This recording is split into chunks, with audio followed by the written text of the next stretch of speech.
Qara həyat, qara həyat, ey qara həyat. Salam dostum, salam olsun yaxşılara. Salam olsun cismən zindanda olan ruhən azadlıq eşqi ilə yaşayanlara. Tanrı taleyimizi sanki gece yazıbdı bizim.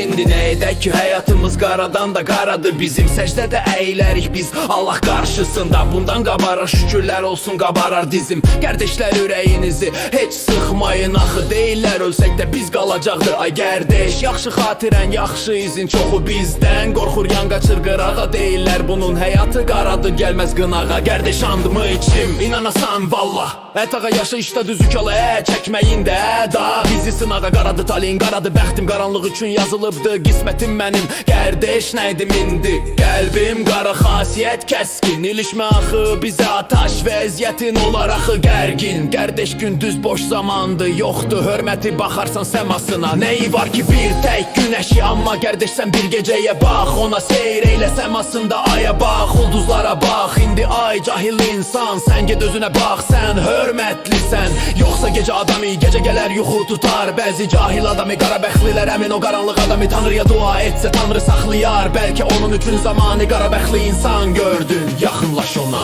Görüş salam əlök eylə sən ona nə olsun ki indi onun bəxti qaradan qaradır. Yadında bir şey saxla ay insan.